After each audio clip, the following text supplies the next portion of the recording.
Namo saya di budaya, namo budaya. Selamat malam teman-teman, kita hadir kembali dengan CD, Sarjana dan Profesional Buddhis bekerja sama dengan Budayana TV.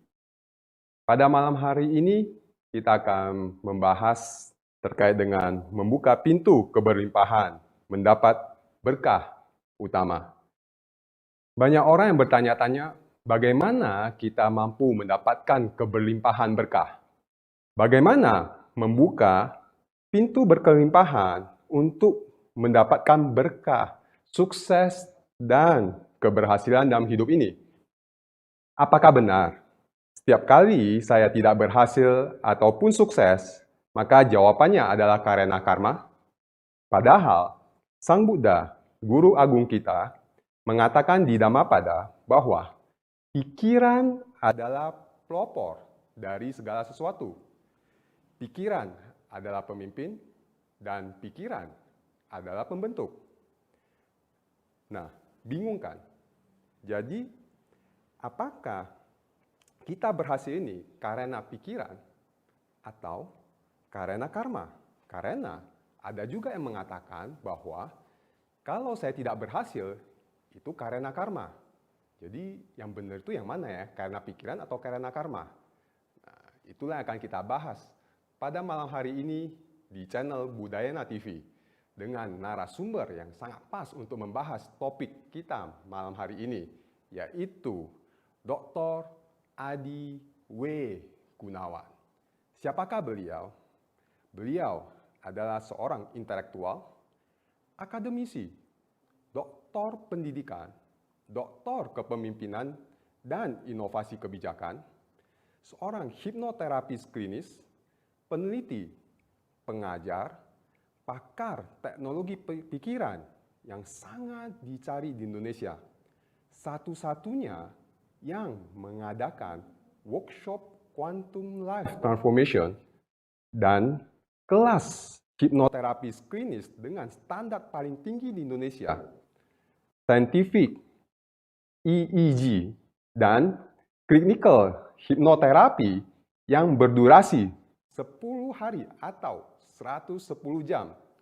Tatap muka yang setara dengan 3 semester kuliah. Serta penulis 32 buku dan dikenal di Indonesia dan dengan reputasi internasional sebagai Indonesia leading expert in mind technology. Dan kita dapat menemui beliau di website. Oke, teman-teman dapat melihat tampilan, teman-teman dapat search di website, di sosial medianya beliau yang ada tampilan di layar. Oke, untuk itu saya akan menyapa. Selamat malam Pak Adi. Selamat malam Pak Adi. Nama budaya, selamat malam. Oke, sudah makan malam Pak Adi? Gampang itu. Gampang. Apa kabar Pak? Luar biasa. Baik, kabar sehat semua ya? Ya, terima kasih Pak Adi untuk waktunya yang diberikan kepada kami di CD dan kepada keluarga besar Budayana Indonesia. Kita sangat senang sekali punya kesempatan belajar dari masternya nih terkait dengan mind expert gitu. Nah, kita kan hari ini judulnya itu adalah tentang terkait dengan pintu keberlimpahan mendapat berkah utama. Oke. Ya. Nah, dan kita akan mendengar presentasinya terlebih dahulu dari Pak Adi terkait dengan tema yang akan diberikan pada malam hari ini. Untuk waktu dan ruang, silakan Pak Adi. Oke, terima kasih. Topik kita, suara saya jelas ya, suara saya ya? Jelas Pak. Oke, topik kita malam ini kan membuka pintu keberlimpahan mendapat berkah utama. Ini menarik ini ya. Jadi ada 3 hal yang perlu diperhatikan di sini. Yang pertama adalah membuka pintu. Nah, pintunya pintu apa? Pintu berkelimpahan. Kemudian, untuk apa kita membuka pintu? Untuk mendapat berkah utama ya.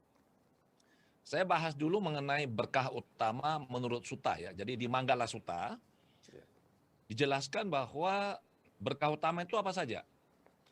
Yaitu tidak bergaul dengan orang-orang dungu, orang-orang yang bodoh begitu ya. Bergaul dengan para bijaksana, menghormat yang patut dihormat, itulah berkah utama. Kemudian bertempat tinggal di tempat yang sesuai, memiliki timbunan kebajikan di masa lampau, membimbing diri dengan benar, itulah berkah utama. Berpengetahuan luas, berketerampilan, terlatih baik dalam tata susila, bertutur kata dengan baik, itulah berkah utama. Membantu ayah ibu, menunjang anak istri, bekerja dengan sungguh-sungguh, itulah berkah utama. Berdana, melakukan kebajikan, menyokong sanak saudara, dan tidak melakukan perbuatan atau pekerjaan tercela, itulah berkah utama. Menjauhi, menghindari perbuatan buruk, menghindari minuman keras, dan tekun melaksanakan dhamma, itulah berkah utama. Memiliki rasa hormat dan berendah hati, merasa puas dengan yang dimiliki, ini tentu berkaitan dengan rasa syukur ya. Ingat budi baik orang, mendengarkan dhamma pada waktunya, atau yang sesuai, itulah berkah utama. Sabar, mudah dinasihati, mengunjungi para pertapa, dan membahas dhamma pada waktu yang sesuai, itulah berkah utama. Bersemangat dalam mengikis kilesa atau kotoran batin. Menjalankan hidup suci, menembus 4 kebenaran mulia, mencapai nibbana, itulah berkah utama. Dan yang luar biasa, ditulis begini, meski digoda oleh hal-hal duniawi, batin tak tergoyahkan. Tiada sedih, tanpa noda dan penuh damai, itulah berkah utama. Setelah melaksanakan hal-hal seperti ini, para dewa dan manusia tak akan terkalahkan dimanapun. Mencapai kebahagiaan dimanapun berada, itulah berkah utama bagi para dewa dan manusia. Nah, ini hal yang sangat penting dan menarik, karena dijelaskan di dalam Manggala Sutta seperti ini. Dan tadi topiknya kita kan adalah bagaimana membuka pintu keberlimpahan untuk bisa mendapat berkah utama ini ya. Kalau kita bicara pintu, berarti kan pasti ada kuncinya, benar nggak? Maka paling tidak kita harus tahu dulu pintunya yang mana. Kemudian, untuk bisa membuka pintu ini, tentu kita perlu menggunakan kunci yang sesuai. Nah, sekarang dari sisi pemahaman orang awam ini bagaimana cara kita melakukannya? Yang pertama adalah teman-teman, kita perlu menetapkan target ya, goal dalam hidup. Jadi, kalau tadi targetnya adalah bekerja yang baik, membimbing diri dengan baik, kemudian mendukung keluarga, punya kehidupan yang baik. Ini semuanya harus jelas. Jadi ini adalah sebuah target kehidupan yang perlu kita susun secara detail dan rinci.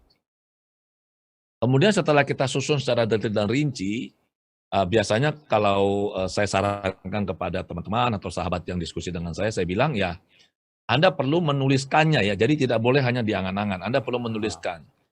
Di usia berapa target apa yang Anda ingin capai, di usia berapa target apa yang Anda ingin capai. Jadi itu sesuatu yang spesifik, detail, jelas. Kemudian tentu kita perlu menentukan cara untuk bisa mencapai target-target ini. Nah, cara ini adalah kuncinya.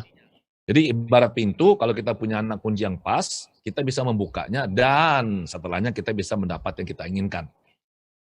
Kita punya target yang jelas, kita punya strategi yang jelas, kemudian tentu saja strategi ini perlu dijalankan.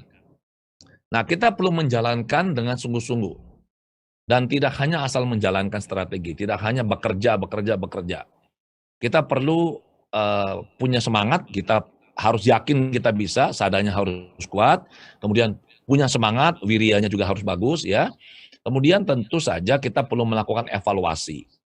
Nah, seringkali begini, orang-orang seringkali saya jumpai ya teman-teman bilang begini, aduh Pak Adi, saya ini kok belum berhasil ya. Saya bilang maksudnya Anda bagaimana? Ini kemungkinan ini Pak Adi ya, katanya begini, mungkin ini karma masa lalu saya. Saya bilang maksudnya karma masa lalu bagaimana?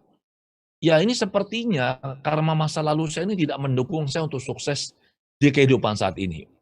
Saya bilang enggak mungkin ya. Jadi secara logika saya bilang, kalau memang kita sudah hidup berkalpa-kalpa, berkali-kali kehidupan lampau kita sudah hidup ya, tidak mungkin kan kita ini Masa sih di sekian banyak kehidupan lampau ini kita selalu jadi orang yang tidak baik.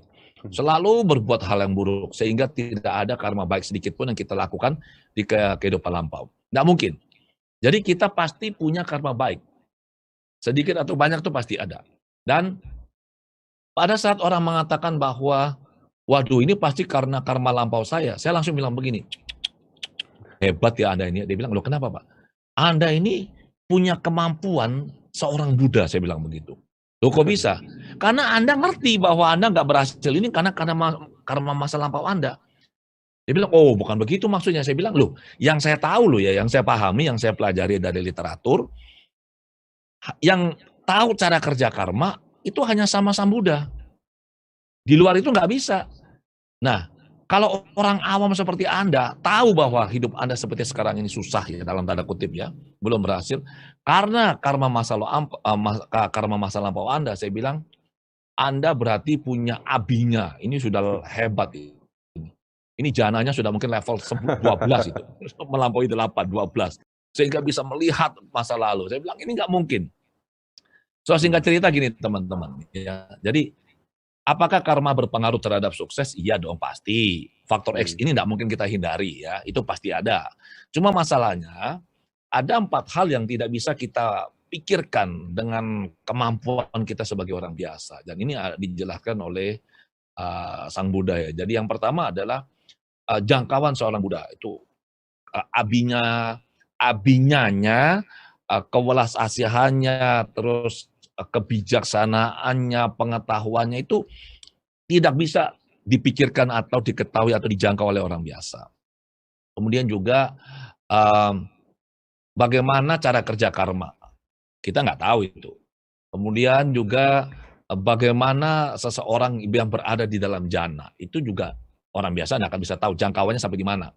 Kemudian lagi adalah asal mula semesta ini, itu tidak terpikirkan oleh orang biasa. Dan justru direkomendasi, udah nggak usah mikir. Karena kalau mikir 4 hal yang tidak terpikirkan ini, justru kita akan kacau pikiran kita. Nah, kembali ke topik bahasan kita. Jadi kalau saya menyarankan teman-teman, udah begini aja. Punya goal, punya strategi atau caranya, lakukan sungguh-sungguh. Ya, dilakukan sungguh-sungguh ini tentu saja dengan kita melakukan evaluasi dong, nggak asal kerja. Jadi setelah kita berusaha, dengan sungguh-sungguh kita lakukan evaluasi. Apa yang bagus kita teruskan, apa yang belum bisa memberikan hasil seperti yang kita inginkan, kita lakukan perbaikan atau kita lakukan strategi yang berbeda. Dan itu yang dikatakan oleh Albert Einstein waktu dia berkata bahwa insanity is doing the same thing over and over again and expecting different results. Yang artinya orang tidak waras itu adalah kalau melakukan hal yang sama, berulang-ulang, dan berharap hasil yang berbeda. Itu nggak mungkin. Ibaratnya kalau kita tanamnya jagung, ya keluarnya jagung. Nggak mungkin keluarnya padi, itu nggak mungkin. Ya. Jadi kalau mau sukses, kita perlu melakukan strategi yang berbeda. Nah ini ada yang menarik teman-teman. Sebagai seorang hipnoterapis klinis, sebagai seorang trainer pengajar, ya saya buat pelatihan itu untuk pengembangan diri ya. Di ruang praktek saya menemukan banyak orang yang sebelumnya katanya itu terhambat lah, katanya karma buruk lah, katanya inilah, katanya itulah, dan belum bisa berhasil dalam hidupnya dia. Itu ternyata kalau dicari ke dalam pikirannya dia yang sangat dalam, saya menyebutnya sebagai pikiran bawah sadar, itu nanti ditemukan ada penyebab di situ, ada akar masalah. Misalnya, nah tinggal di tempat yang sesuai ini tentu saja kan kita perlu secara sadar merancang kan, perlu mencari kan. Kemudian kita tidak berkumpul dengan teman-teman yang tidak baik atau yang dungu ya. Tentu saja kita perlu secara sadar cari teman yang baik. Tapi ada loh orang-orang yang atau hal-hal yang menghambat hidupnya dia. Dan ini dia tidak sadari. Sehingga satu contoh misalkan kalau paling mudah ini adalah kalau sekarang ini ya, kita bicara berkah dalam bentuk katakanlah keberlimpahan rezeki misalkan. Kesehatan juga misalkan ya. Nah, ada orang yang tahu bahwa misalkan olahraga itu bagus untuk kesehatan, tapi mereka nggak melakukan. Kenapa? Ada sesuatu yang menghambat mereka. Ada juga orang yang tahu bahwa misalnya kalau kerja ini akan bisa mencapai target ini. Mereka tuh mau, tapi entah kenapa itu kok rasanya agak berat. Akhirnya mereka menunda, dan akhirnya tidak bisa melakukan yang seharusnya mereka lakukan. Nah, ini ada semacam kontradiksi dalam diri dan nanti akan kita eksplorasi lebih lanjut lewat sesi tanya jawab ya. Jadi intinya adalah punya goal, punya strategi, lakukan sungguh-sungguh, dan kalau ternyata misalkan belum mencapai hasil yang kita harapkan, kita perlu mengganti strategi. Kalau sudah ganti strategi kok rasanya masih sulit lagi, kita perlu mencari ke dalam. Sepertinya ada yang menghambat di dalam. Saya kasih satu contoh ya, kalau kita bicara dari sisa ya. Kemudian dia mau berubah. Nah, dia mencari di dalam dirinya dia dan menemukan sesuatu di dalam dan dia lakukan proses perubahan ini. Setelah dia berubah, bisnis kontraktornya itu jalannya bagus ya.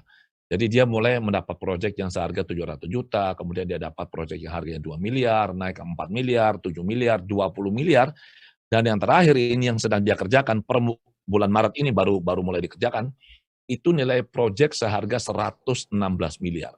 Coba Anda bayangkan, gimana? Tadinya katanya nggak bisa. Kalau kita nggak paham, waduh ini karma buruk saya, ini karma masa lampau. Ya, nanti terus saja sampai tua karma masa lampau. Itu satu. Dan saya jumpa dengan teman ini pada saat di Jakarta. Saya kan buat ada event di Jakarta minggu lalu dan saya nginep di hotel dan saat sarapan pagi saya jumpa dengan beliau. Kami diskusi panjang ya. Itu satu. Satu lagi ada seorang wanita yang katanya belum bisa hamil. Sudah nikah sekian tahun tidak bisa hamil ya.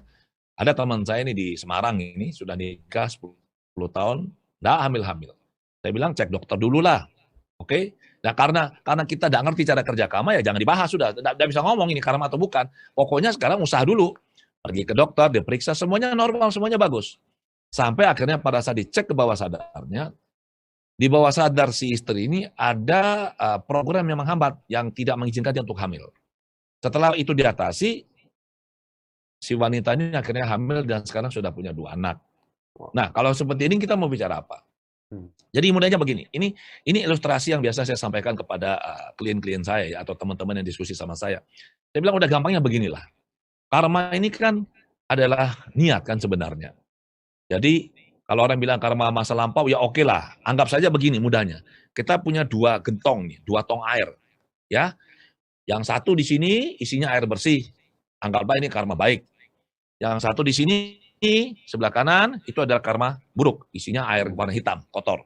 Nah, pipa di bawah gentong ini terhubung dengan sebuah valve, jadi ada semacam sebuah keran besar. Nah, keran besar ini apa? Ini kalau kita arahkan ke kiri, yang keluar adalah air bersih. Oh, karma baiknya kita ini mengalir, kita menikmati, bisa kesehatan, keberlimpahan, rezeki, macam-macam. Oke? Kalau kita arahkan ke kanan, yang keluar adalah air kotor, air hitam. Wah, ini adalah kondisi yang tidak kita inginkan. Mungkin kesialan, apes, badan sakit, dan macam-macam. Ya. Nah, pertanyaan sekarang adalah, kita mau mengarahkan keran ini kemana? Ke kiri atau ke kanan? Logikanya orang akan bilang, ya pasti ke kiri lah Pak. Siapa yang mau ke kanan? Siapa yang kepingin air warna hitam atau kotor? Itu kan maunya kita semuanya. Tetapi teman-teman, karma itu berbuah dan matang, itu karena kondisi. Harus kondisinya terpenuhi baru bisa karma itu berbuah, matang, kita bisa petik. Kita nikmati hasilnya. Nah, dari pengalaman saya ya, pengalaman pribadi saya maupun pengalaman saya memberikan konseling terapi pada klien-klien saya dan juga peserta pelatihan yang saya selenggarakan, yang menentukan yang dimaksud dengan kondisi itu adalah lebih kepada kondisi pikiran dan perasaan. Jadi kalau pikiran kita bagus, perasaan kita mendukung ya teman-teman, itu kita akan mengalami banyak hal baik. Yang itu orang katakan sebagai karma baik berbuah dan matang. Tapi kalau pikiran kita negatif, perasaan kita negatif, ya kita akan menarik banyak hal-hal yang negatif dalam hidup. Jadi itu sebenarnya simpel. Tinggal sekarang bagaimana kita mengelola pikiran. Dan seperti yang dikatakan oleh Sang Buddha di dalam Dhammapada 1 ayat 1, bunyinya apa coba? Pikiran adalah pemimpin, pikiran adalah pelopor, pikiran adalah pembentuk. Oke, saya sebagai orang yang mendalami dunia pikirannya, tentu saya juga saya dalami dari sisi psikologi baratnya. Itu waktu saya membaca ini saya berpikir, saya orang yang sangat logis. Mengapa ayat yang pertama itu bicara soal pikiran? Mengapa tidak bicara yang lain? Karena memang semua itu berawal dari pikiran kita. Nah, tinggal sekarang bagaimana kita mengelola pikiran kita dan perasaan kita dengan cara yang tepat, dan ini nanti secara otomatis memberikan akibat hal yang baik. Ya, jadi karma baik, rezeki, keberlimpahan itu hanyalah akibat. Seperti sebuah lahan, kalau kita menanam bibit tertentu, pasti muncul pohon tertentu atau tanaman tertentu. Nah, tanamannya ini apa? Kita harus menentukan bibitnya dulu. Dan bibit ini semuanya berawal dari mana? Dari pikiran kita. Demikian yang saya bisa sampaikan, Yudi. Kita akan lanjut dengan sesi tanya jawab. Terima kasih. Oke, thank you, Pak. Sambil buat teman-teman yang menonton acara ini, silakan teman-teman dapat menuliskan pertanyaan-pertanyaan di kolom chat. Ya, nanti saya akan bacakan pertanyaan-pertanyaan dari teman-teman. Nah, sambil kita menunggu Pak Adi, pertanyaan-pertanyaan dari teman-teman, tadi saya sudah mendengar beberapa hal nih yang menarik. Ya, tadi kan dimulai dari ada kita perlu tahu goalnya apa, lalu kemudian kita perlu punya caranya. Nah, lalu kemudian bersungguh-sungguh menjalankannya, lalu kemudian kita mengevaluasi. Ini yang menarik kan Pak Adi. Kalau misalnya kita baca di Manggala Sutta atau Sukata Nama Berkah Utama, kemudian situ sudah dikasih tahu cara-caranya juga untuk bagaimana mendapatkan berkah. Nah, ini juga menjawab tadi penasaran saya nih Pak Adi, bahwa kadang-kadang orang udah dikasih tahu caranya, udah, jadi oh ya saya tahu nih, tapi kesulitan untuk melakukannya. Nah, tadi Pak Adi ada mengatakan pikiran bawah sadar. Nah, seberapa itu sangat berdampak Pak terhadap ketidakmampuan kita untuk melakukan apa yang sudah kita ketahui? Oke, jadi dari perspektif ilmu psikologi barat ya, jadi kalau kita bicara abhidhamma, itu tentu tidak dibahas mengenai pikiran bawah sadar ya, tapi sebenarnya ada itu. Kalau dari perspektif psikologi barat yang saya dalami itu, manusia ini paling tidak itu punya dua pikiran. Pikiran sadar sama pikiran bawah sadar. Ada lagi orang bilang pikiran nirsadar, pikiran suprasadar, udah itu saya tidak bahas. Yang paling mudah ini adalah dua, pikiran sadar dan bawah sadar. Pikiran sadar ini mengendalikan diri kita pada kisaran 1-5%. Sementara pikiran bawah sadar mengendalikan hidup kita, diri kita, 95-99%. Jadi, kalau pikiran bawah sadar ini mengatakan tidak, walaupun pikiran sadar mengatakan iya, tidak akan mungkin bisa menang, karena kekuatannya kan 1/99. Nah, sangat penting kita untuk bisa mengetahui gerak-gerik pikiran ini. Karena dia di bawah sadar, dia sangat powerful. Dia bekerja tanpa kita tahu, tanpa kita sadari. Makanya dia begitu kuat mencengkeram dan mempengaruhi diri kita. Demikian. Oke, berarti wow, 95-99% ya Pak Adi. Nah, ya. Kalau kayak gitu ada caranya nggak sih Pak Adi untuk bagaimana membantu kita lebih mampu menyadarinya? Apakah perlu ada pihak yang membantu kita? Atau secara personal kita akan mampu untuk mendevelop kemampuan menyadari hal tersebut, Pak? Oke, jadi yang paling sebenarnya dalam Buddhism ini sudah diajarkan dengan sangat detail ya. Yang perlu kita kembangkan itu adalah sebenarnya sati atau perhatian penuh. Mindfulness dalam bahasa Inggrisnya. Jadi kalau kita bisa mengembangkan perhatian penuh atau mindfulness, itu kita bisa menangkap itu gerak-gerak pikiran kita. Lihat ya, ini kan gerak pikiran begitu cepatnya. Satu contoh aja begini deh. Kita misalkan ditawari sebuah peluang. Ini banyak ini. saya jumpa. Baru-baru ini saya jumpa seorang teman. Saya menawarkan dia sebuah peluang sebenarnya. Di mana peluang ini tujuan saya adalah selain memberikan dia kesempatan, saya mengajari dia sesuatu ya. Ini bisnis ini. Dan saya mau dia berkembang. Nah, saya menawarkan dia sebuah peluang. Dia enggak mikir panjang loh. Dia bilang apa? Oh, enggak mau. Enggak bisa. Saya sibuk. Saya tidak mau mengerjakan ini. Alasannya macam-macam. Nah, yang saya pahami adalah dia butuh banget kesempatan ini. Tapi dia tidak mau ambil. Ya sudah. Kalau kita mengerti mengenai pikiran, dan kalau kita bisa mengembangkan, ya menguatkan sati kita, perhatian penuh kita, maka pada saat ditawari sesuatu, dan begitu, biasanya orang, jadi begini, ada informasi masuk lewat 6 indera kita ya. Jadi kalau tadi saya tawari teman saya, itu dia mendengar, atau dia membaca apa yang saya tulis. Kemudian dari situ masuk ke dalam dirinya dia, dan ada respon. Hmm. Karena ini gerakan yang sangat cepat, biasanya kita tidak sadar langsung memberikan respon yang seharusnya tidak boleh.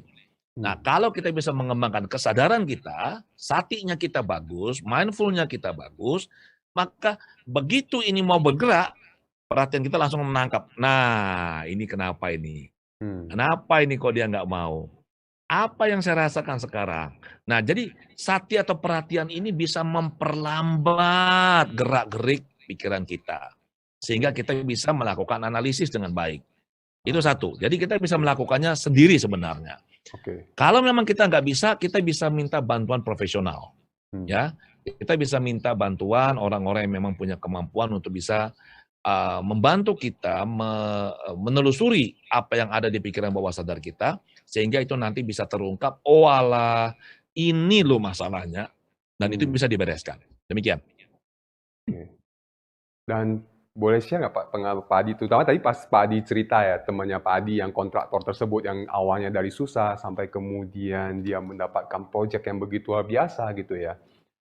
Dan pas waktu Pak Adi berinteraksi dengan dia atau memfasilitasi dia, dan itu pikiran bawah sadar biasanya ada berhubungan dengan masalah luka atau apa-apa?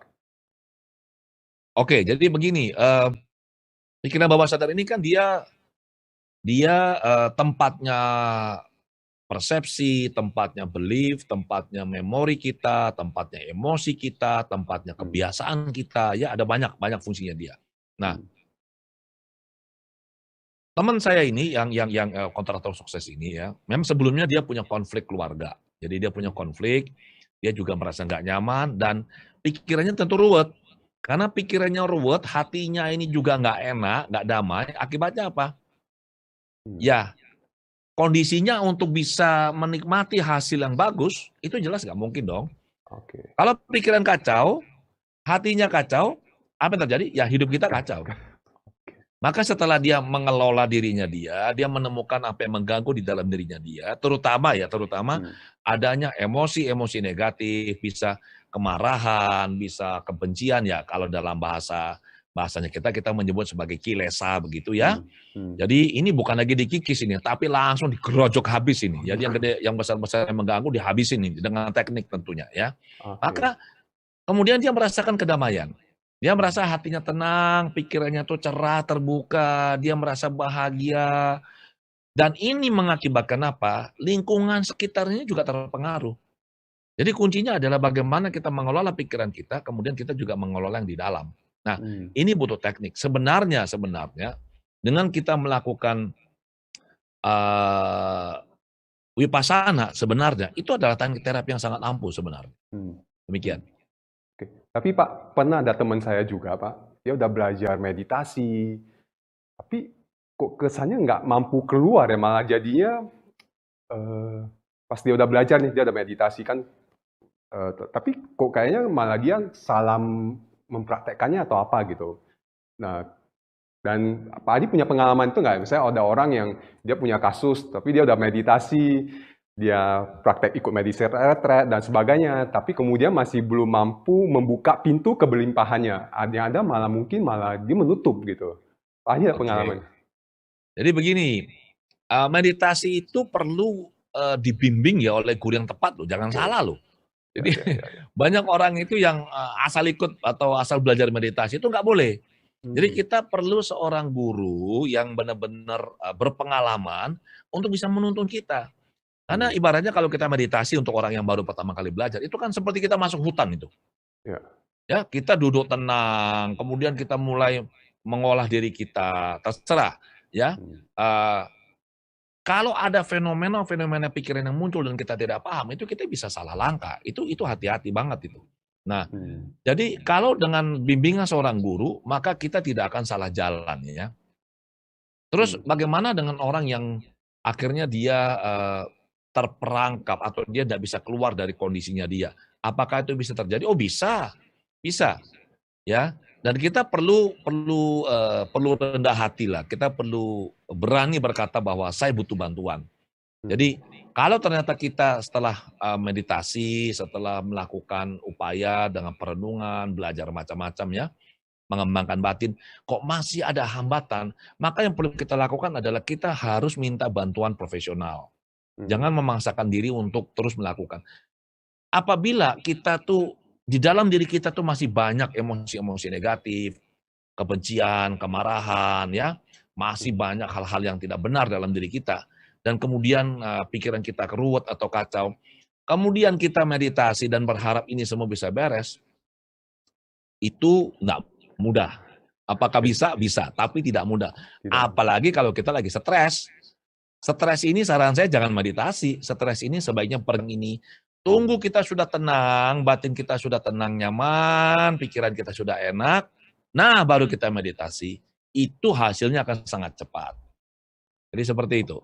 Oke, berarti menarik. Jadi kalau ada masalah jangan langsung, bukan berarti meditasi langsung jadi salah satu solusi gitu. Kita juga perlu tahu apakah memang kita butuh bantuan profesional terlebih dahulu sebelum kita melakukan meditasi ya teman-teman. Jadi tolong pastikan terlebih dahulu kalau misalnya kita meditasi tapi nggak ketemu solusi, jangan-jangan memang tadi yang dipertikatkan oleh Pak Adi bahwa masih banyak emosi-emosi yang tidak memberdayakan yang ada di dalam diri kita.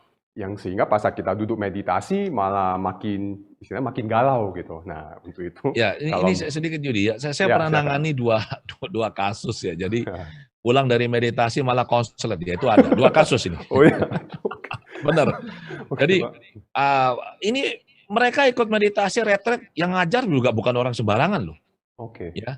Nah, ini yang salah bukan yang ngajar, bukan. Jadi saya pernah ikut juga oleh pengajar ini dan hasilnya bagus banget. Yang salah adalah si peserta ini dalam kondisi memang lagi galau gitu loh. Ya, kalau bahasanya anak sekarang itu dia andilau lah, antara dilema dan galau dia, kan? Andilau. Jadi dia lagi kacau. Nah, waktu meditasi duduk harusnya tenang, perhatikan napas, dia nggak melakukan, dia sibuk dengan dirinya sendiri. Jadi meditasi itu kalau kita bicara yang samatha itu ya, itu sebenarnya mindfulness juga itu samatha ya. Jadi dia vipassana juga mindfulness sebenarnya.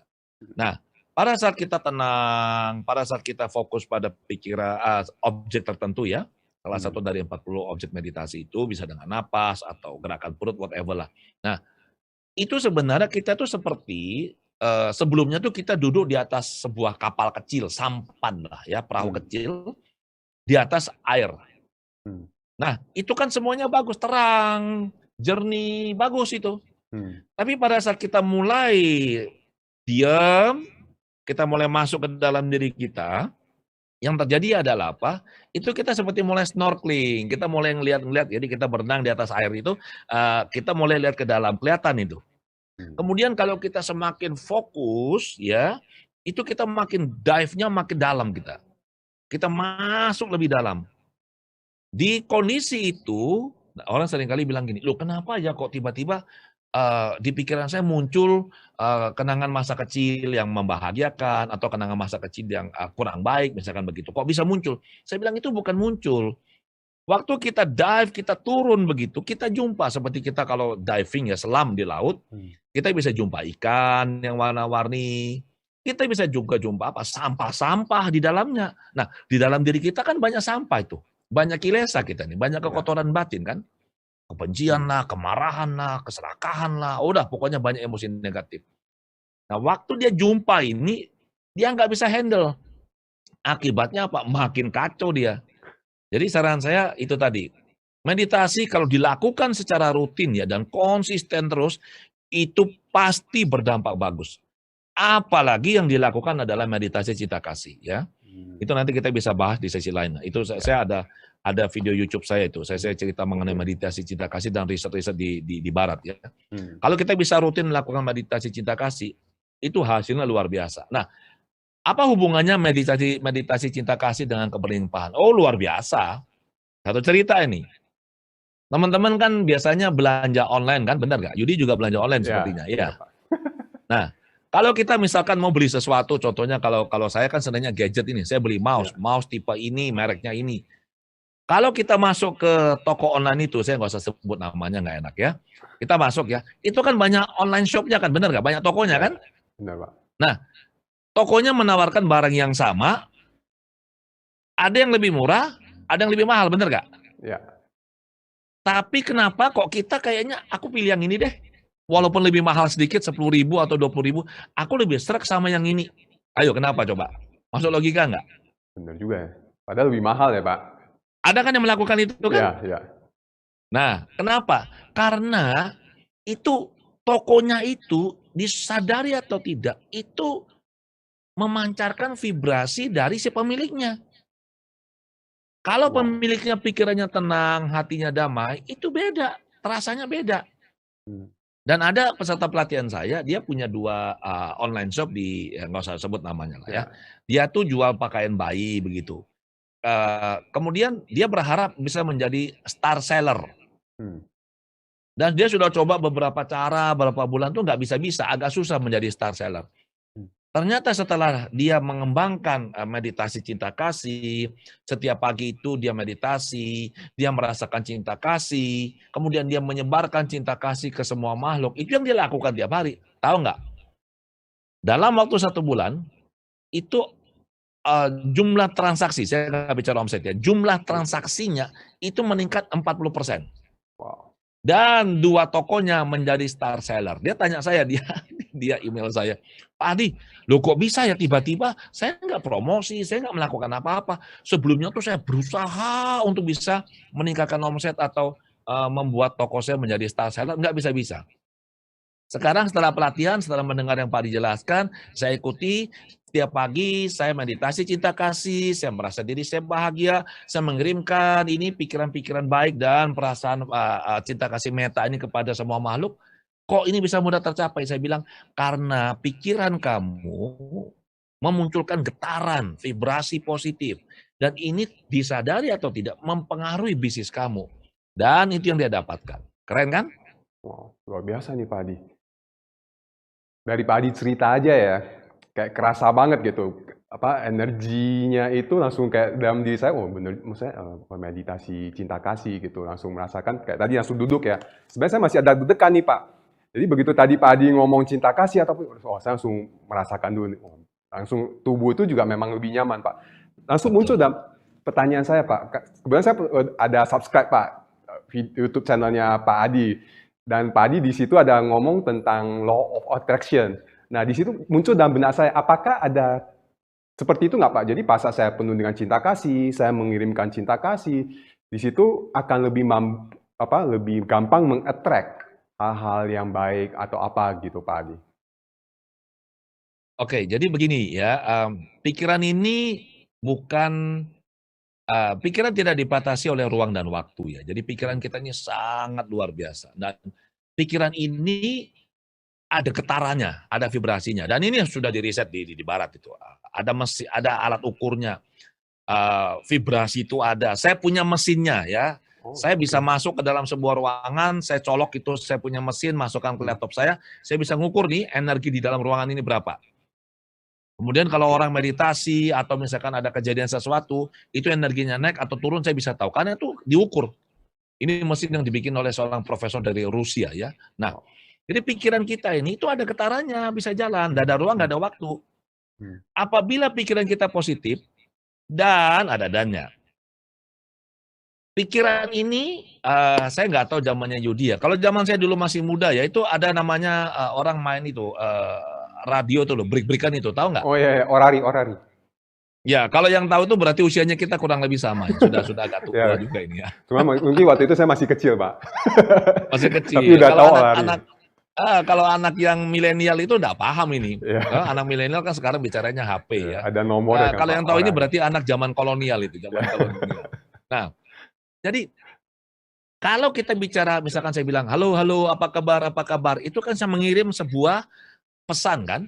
Pesan itu sama dengan bentuk pikiran kita.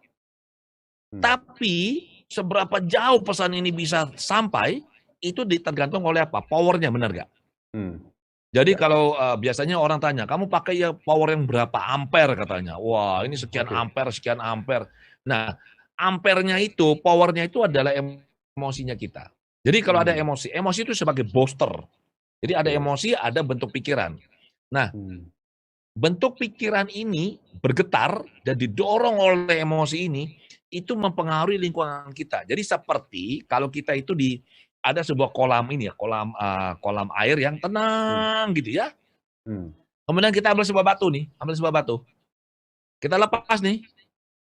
Kita lepas, tuh gitu jatuh, dan nanti ada ripple, ada riak seperti itu ya. Riaknya akan terus jalan, dan kalau dia sudah sampai merambat sampai di ujung, apa yang terjadi kemudian? Riak itu akan kembali, gelombangnya akan kembali ke pusat, ke awal mulanya gelombang itu terjadi. Nah, kalau kita hanya melepas begini, itu seperti pikiran biasa. Tapi bayangkan kalau kita lempar begini lebih kuat, itu seperti kalau pikiran dikasih booster emosi, energi emosi, kita lempar begini, wah itu kan akan timbul riak yang sangat besar, gelombang yang sangat besar, ripple. Nanti kembalinya juga sangat besar. Jadi LOE itu simple. Hukum pikiran mengatakan apapun yang kita pikirkan dengan adanya emosi yang intens, itu kita dapat, apapun itu. Oke, ini sebenarnya juga menjawab pertanyaan yang barusan ditanyakan oleh Pak Edi Kimbi ya. Sorry teman-teman, boleh tolong tadi pertanyaannya dimunculkan lagi. Oke, maaf Pak. Oke, jadi Pak Edi Kimbi ada bertanya, Pak Adi, mohon pencerahannya bagaimana cara kerja law of attraction yang berhubungan pelimpahan berkah. Oke, ini saya tidak akan bahas ya ini ya. Jadi ini lebih baik ditanyakan kepada Bante aja deh. Ya kalau, sorry, tadi apa? Pelimpahan apa? Pelimpahan jasa? Berkah. Berkah, Pak. Oh, keberlimpahan berkah. Iya. Saya pikir pelimpahan jasa. Kalau pelimpahan jasa mah bukan kapling saya. Saya nggak boleh bahas itu. Nah, berkah, jadi tadi kan saya sudah bilang, intinya adalah ada sebuah bentuk pikiran yang dibooster oleh sebuah emosi atau beberapa emosi. Oke lah, saya kasih contoh deh. Ya. Nanti habis ini boleh dipraktekkan ini. Jadi ceritanya begini nih, saya punya seorang fotografer langganan ya, namanya Sari, anak muda. Sari ini ikut saya sudah lama, jadi saya setiap kali bikin event itu Sari pasti hadir dan foto. Sepertinya dia sudah ikut saya sampai 10 tahun itu, jadi saya buat event kan sudah belasan tahun. Nah, karena dia terlalu sering ikut pelatihan saya, kan selama dia tidak foto-foto, tentu saja dia duduk dengar apa yang saya sampaikan, dan yang saya sampaikan kan hal yang sama berulang-ulang bertahun-tahun. Jadi dia sudah tahu. Di pelatihan saya mengajarkan cara kerja LOE dan bagaimana memberdayakan diri. Sehingga suatu hari si Sari ini sebagai fotografer diundang temannya untuk foto temannya wedding, menikah. Dan dia juga datang sebagai teman. Tentu ada undangan dong. Nah, terus diumumkan ini. Katanya MC-nya bilang begini, nanti ada door prize, hadiah pertama emas 24 karat, 20 gram. Jadi nanti ada 4 keping ya, masih satu keping itu 5 gram. Jadi ada 5 gram, 5 gram, 5 gram, 5 gram, 4 keping. Dan Sari mau barang ini, Sari kepingin. Kemudian dia mempraktekkan teknik LOE yang saya ajarkan di workshop saya. Apa yang dia lakukan? Nomor 1, dia kan mau nih, ada bentuk pikiran, dia mau barang ini. Nomor 2, harus ada emosi. Dia harus punya perasaan positif, perasaan baik ya. Dan kalau perasaan positif ini digabungkan dengan bentuk pikiran ini, yang terjadi adalah getarannya sangat kuat. Dan yang hadir ini tidak banyak, cuma 800-an orang. Ada banyak kan? 800-an orang. Jadi dia satu orang bersaing dengan kurang lebih 800-an orang, yang semua juga pasti mau barang ini, benar nggak? Siapa yang tidak mau emas 24 karat 20 gram? Semua juga kepingin. Tapi Sari ngerti tekniknya. Dan itu pada saat mendapatkan itu bukan dimasukkan ke sebuah bowl, kemudian kita aduk-aduk gini, bukan. Jadi pakai itu loh, pakai roda ya, pakai ada angka, ada jarum di atasnya, diputar rodanya, dia tak begitu. Misalkan 0, oke dicatat 0. Nanti diputar lagi angkanya berapa. Teman-teman apa yang terjadi? Sari dapat tuh 24 karat 20 gram. Dia dapat. Ya. Dan pada saat kita punya bentuk pikiran positif, perasaan kita positif, satu komponen lagi yang tidak pernah orang bahas selama ini. Kita yakin atau tidak? Kalau kita yakin, dapat. Kalau kita ragu, ini lain lagi. Ragu itu menjadi apa? Mengganggu getarannya kita, mengganggu LOE-nya kita, nggak dapat. Nanti teman-teman yang dengar acara ini ya, Anda bisa coba. Udah, Anda ke mall atau kemana, Anda berpikir mau dapat satu tempat parkir yang spesifik, Anda dapat itu. Gampang itu. Nanti seramai apapun mallnya, Anda kalau datang, ya, tiba-tiba itu ada mobil keluar. Dan itu di tempat yang Anda memang mau. Itu namanya LOE. Itu cari tempat parkir. Sama juga nanti apa? Dapat proyek, dapat teman, dapat keberlimpahan. Misalkan rumah tinggal, ya. Rumah tinggal, ada yang bilang, saya kepingin rumah dengan kriteria seperti ini. Dia menentukan. Dan dia dapat persis, tahu nggak? Lokasinya, luasnya rumahnya, luasnya tanahnya, dia dapat persis. Termasuk harganya. Oke. Keren ya? Wah, keren banget nih. Saya ada muncul tadi pertanyaan terkait dengan yakin, Pak. Karena lebih banyak orang gampang ragu dibandingkan yakin. Benar nggak sih Pak Adi, pengalaman Pak Adi?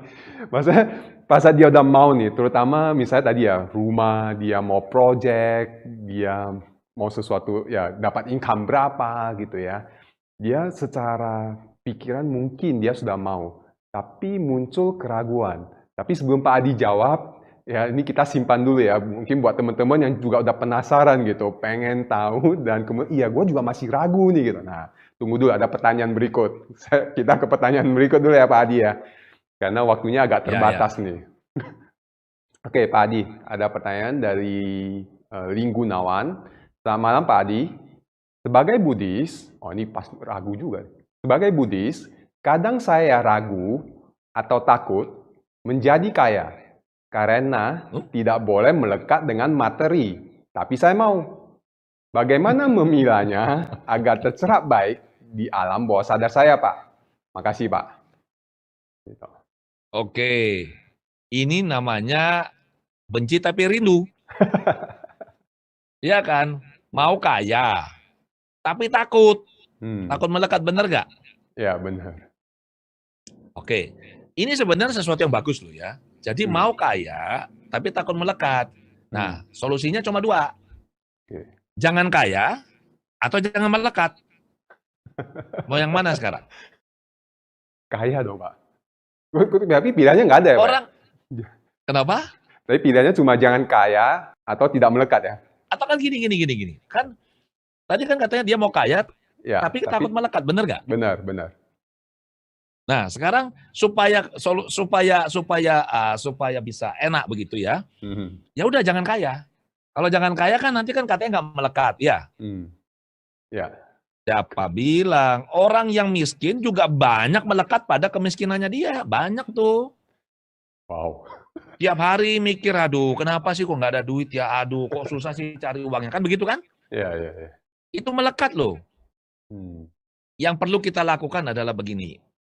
Kita boleh jadi orang kaya dan itu wajib itu. Kita harus jadi orang kaya ya. Kenapa? Kaya di materi, kaya di saudara, kaya di batin, kaya di sikap, kita harus.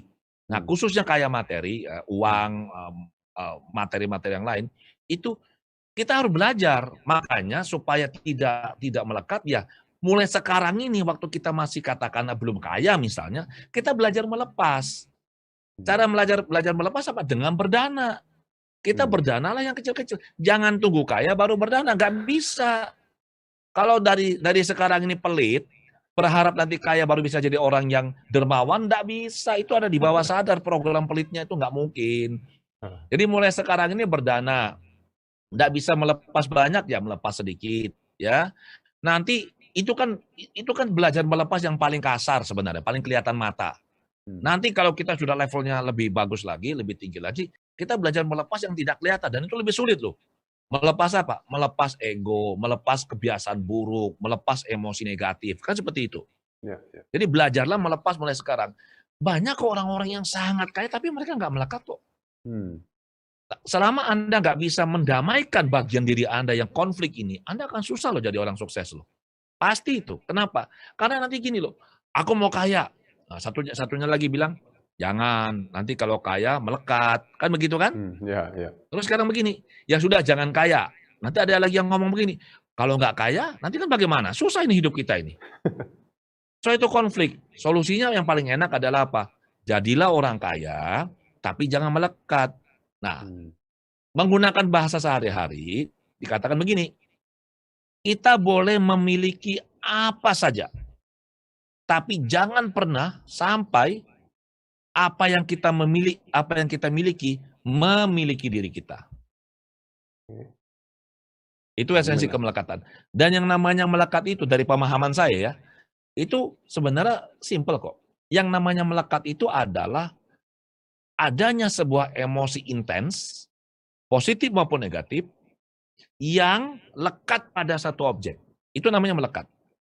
Satu contoh misalkan, orang yang suka makan gorengan, itu melekat loh. Kalau nggak ada gorengan marah dia. Iya, iya, iya. Betul nggak? Benar. Misalkan dia biasanya biasanya dimasakan misalkan seorang suami misalkan dia senang sekali makan misalkan gorengan ya. Ya. Dan biasanya sih istrinya memasakkan dia gorengan. Tapi kali ini nggak tahu kenapa dimasakkan yang lain gitu loh. Ya. Karena dia melekat pada gorengan itu, karena di gorengan itu muncul, kalau dia ingat gorengan, aduh kriuk-kriuk, rasanya di mulut bagaimana, itu kan emosi itu sebenarnya. Ya. Nah karena dia melekat, dia kan yang namanya melekat itu membuat kita kepingin dapat lebih banyak, lebih banyak, benar nggak? Benar. Craving terus seperti itu. Akibatnya apa? Karena dia nggak dapat, emosinya bergejolak, marahlah dia sama istrinya. Oke. Sama juga anak yang suka main game. Itu kan melekat itu. Kenapa kamu main game? Senang. Senang main game. Coba suruh belajar. Nggak mau dia. Betul nggak? Jadi itu emosi. Nah, kita perlu belajar melatih diri mulai sekarang, mulai saat kita masih susah, untuk melepas berdana. Dan berdana ini itu adalah sebuah latihan mental yang sangat luar biasa. Kenapa?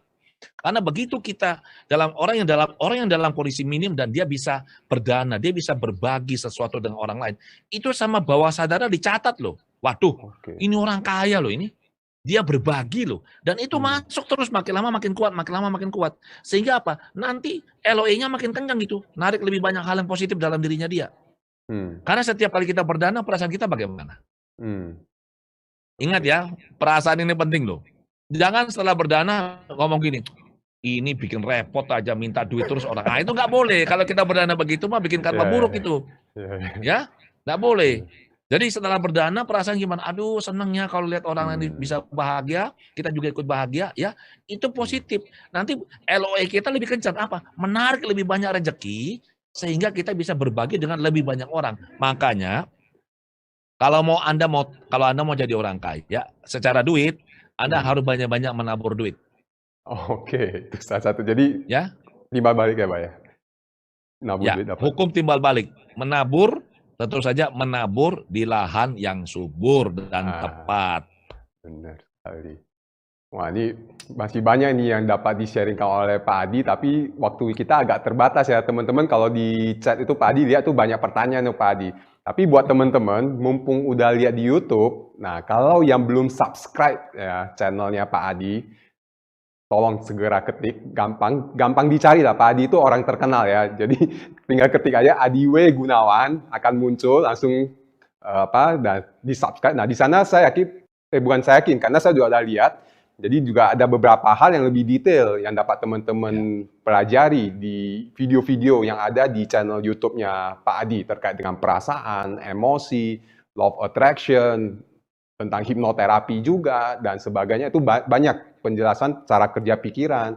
Teman-teman tolong langsung kalau misalnya masih butuh pengetahuan lebih detail dari penjelasan Pak Adi, ya jadi subscribe, search di sana video-video ya, karena waktu kita agak terbatas Pak Adi. Jadi buat teman-teman di sana banyak ilmunya deh.